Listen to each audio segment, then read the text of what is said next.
Hey loves, welcome back to my channel, and if you're new here, hi, my name is Katie, and today we are going to be doing a Unicorn Fairy Glam style review.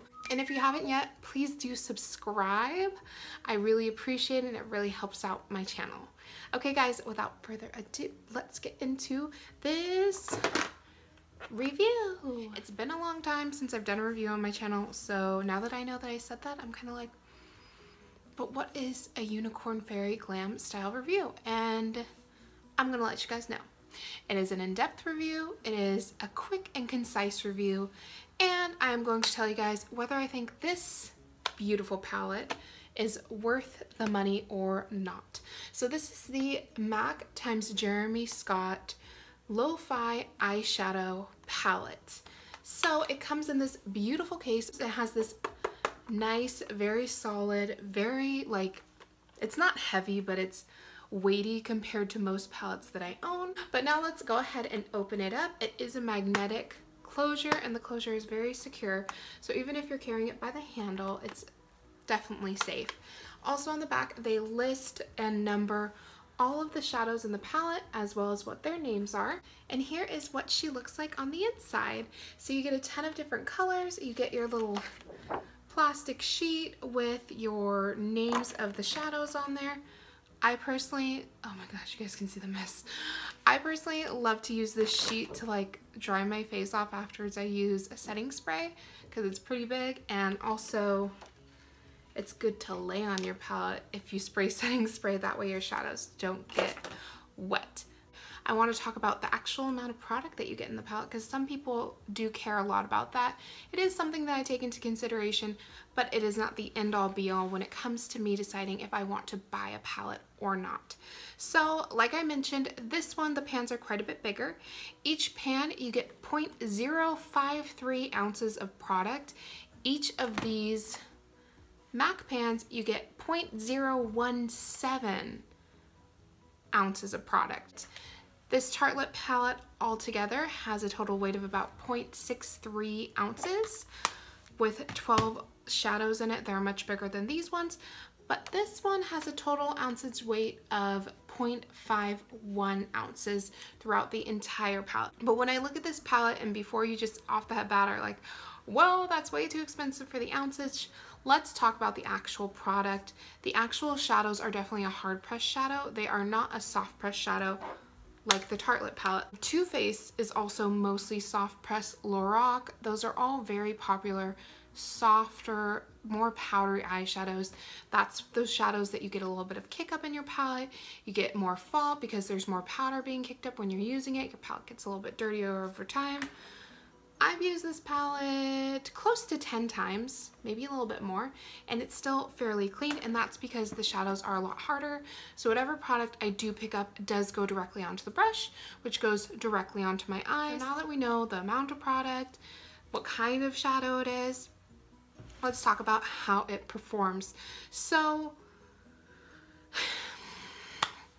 you guys, I love this palette in some ways, and in some ways I really have a difficult time with it. I'm just going to be completely honest.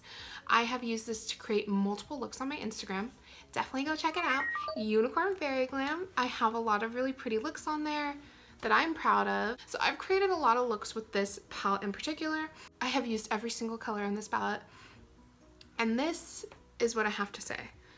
These shadows are not all created equal. So I'm going to show you the palette one more time.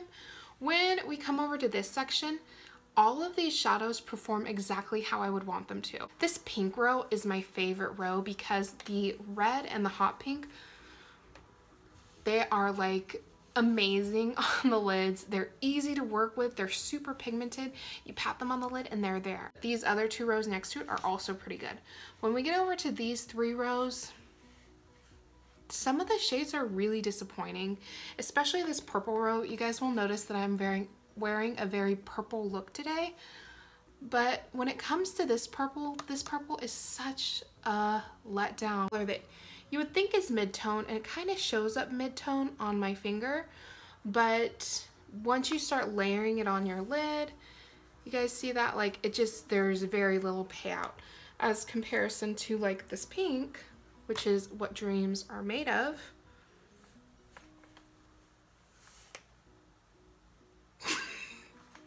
those are from the same palette. Let me go back to this neutral row in the center. This is a darker plum shade, and this shade swatches really well and works really well in some regards. Like, it does swatch pretty good, but my issue with it is that it's amazing to darken up and detail work and do a little bit of defining, but when it comes to packing it all over the lid, it can be really patchy, and you can have to go back with a few layers, which, I mean, a lot of dark shades, it's true, like that's true for many dark shades, but I just find that that one's just a little bit difficult to work with. Definitely workable, and dark purples are hard to do. Like, think about all the dark purples you've seen in a palette and think about how many you're like jumping at to use. I want someone to make one that I'm like, whoa, this is amazing, I love it so much. Like, I think dark matte purples are just hard to do. So the purples are a little disappointing. Then we come over to the greens. I have the same issue with this dark green.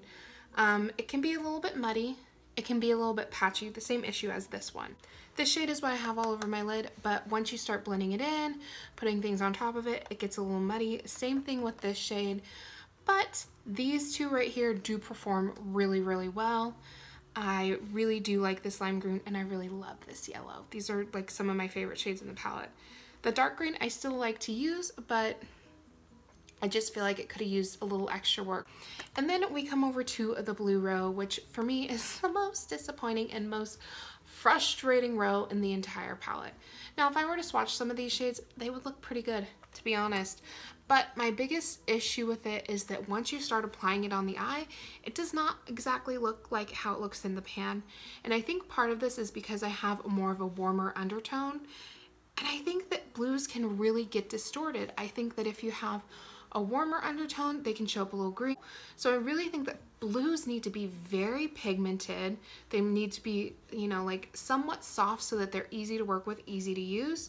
But like these ones, you can definitely work with them. You can get them to work. They work a lot. It's a lot easier to get them to show up on your lids than like this dark purple is. But you just have to do several layers to get them to be the true blue color that you want them to be.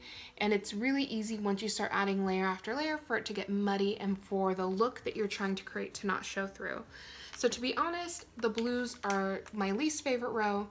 But for the most part, when you look at all the colors I just pointed out, for the most part, this is a really nice palette. So one thing that I really love about this palette is how each color section, as you guys saw, has a gradation going on. So there's a dark color and it goes up to a light color. I really love that about this palette. I think that when you're making a brown smoky eye, like with this palette, they have so many different browns in here because when you're making a really amazing brown smoky eye, the more browns you use, the more beautiful and the more smoked out your eye is gonna look. Trust me.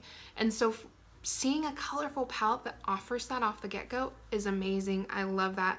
I also love that majority of the colorful shades are either satin finish or matte finish. I really, really appreciate that because yes, I wish they would have added in a few like very punchy, bright metallic shades that were colorful, but I understand that they're giving you the basic products. So this is like your artist palette, and then you're gonna add in the sparkle. So like today, I have only the MAC palette on my lids. I used all the purples, the dark purple and the purple row. And so as you can see, even though it's my least favorite row, it still really turned out pretty. I also have the taupey and then the taupey and like the grayish transitioning shade in there. And then I popped this on the lid to add the extra bit of sparkle. So since I've been using this palette, I've been using like my glitter liners a lot more, which has been really fun to get into them and kind of be a little bit more creative. Like, oh, I'm gonna use this palette today, but what's my pop gonna be? You know, and sometimes I'll bring in like a Natasha Denona shadow. Sometimes I bring in my Stila glitters. Like, it's been fun to add those things in. And so it's also something that you want to keep in mind. I definitely think that even though they did a great job of including so many neutrals, it's still a companion palette. You can definitely create looks with just the palette, but I feel like it really looks the most amazing when you're adding in a few other things, unless you're going for a mostly matte eye. Because when it comes to the metallics in the palette, there's a silver metallic, there's a taupey metallic, there's a coppery gold metallic, and then there's a couple, there's like an oxblood metallic, and then like a burnt purple taupe, burnt taupe. It's actually called like charred something, but it's like a charred taupe color. And so all those 5, you don't really think about matching them up with like bright colors aside from the gold. Personally, in my opinion, I've used the silver with some of the blue and purple shadows, and I've used the gold with some of the like red and pink shadows, and it's turned out pretty. But for the most part, I feel like when it comes to pop, glitter, all that stuff, I'm definitely pulling something in. Okay, I think I finally got all my thoughts out there. This is like my 6th time recording this, you guys. I hope you like it. I'm not complaining because I'm a perfectionist. That's just what I do. I've tried to record this so many times, and every time I'm like, oh my gosh, you sound so tired. Oh my gosh, the camera angle's off. Or, oh my goodness, like you forgot to mention this giant thing about this palette. Or like some of them, like, originally I thought I was like completely in love with this palette, but then I had to like be like, okay, Katie, let's take a step back. Let's use some of our other favorite palettes and make sure that this is actually how we feel about this palette. So I'm really glad that I did that, because before I was like, yes, you need this palette, it's amazing. But sometimes we gotta take a step back. You'll have a new favorite and then you go back to like your old favorites. Like I was using my Natasha Denona palette this week, and I was using my Anastasia, my Makeup Geek, like, and I was like, okay, so this is how I really feel. This palette is a very good palette.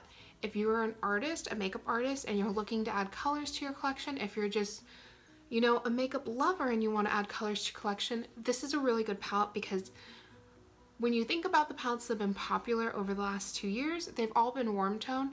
This palette stays away from that, and that's one thing that I really love about this palette, is that this palette knows that you have a palette like Tartelette Toasted, or the Morphe 35O, or the Jaclyn Hill palette. So it didn't give you those, but it did give you the bright colors that we haven't been seeing, and it gave you like some beautiful smoky colors that we also haven't been seeing. And so I really, really love that about this palette, and if that's what you're looking for, then to me, I think it's a good buy, especially with the cute packaging. The packaging is very cute. And the mirror is excellent. It is A1 quality. But if you're not looking for those things and you're just looking to add a pop of color to your eyes, $75 is honestly kind of expensive to just add a pop of color to your collection. And so I would say maybe check out some of Juvia's Place palettes, or check out ColourPop, wait and see. It seems like we're gonna go on a more colorful makeup trend as we go into the summertime, because we have Too Faced coming out with their Unicorn Festival glitter pop palette, and then we have Kylie has like these really pastel-y colorful palettes coming out. Natasha Denona has the Tropic palette coming out. So I have no doubt that as we go to the summer, there will be more rainbow palettes coming out. So if you're just looking to dabble your feet into color, I'd say that the quality of this, like, yes, it's definitely workable, but maybe you want to save your money and wait for a better thing to come along. But if you like the packaging, if you want to add matte colorful shadows to your collection, if you're really going to use this palette and you can see the benefits to it, then definitely pick it up. And if $75 is in your budget range. If $75 is not in your budget range, then do not, I repeat, do not buy this palette. And in fact, if you guys would like me to find like a cheaper alternative rainbow palette, I would love to do that for you guys.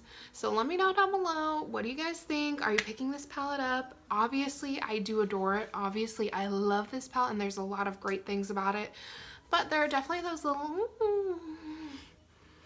a couple little things that, you know, put me a little bit back before I'm gonna say like, yes, definitely go out and buy this palette. So I hope you guys appreciate my honesty. I hope you guys love this review. All right, let me know what you guys want to see next time.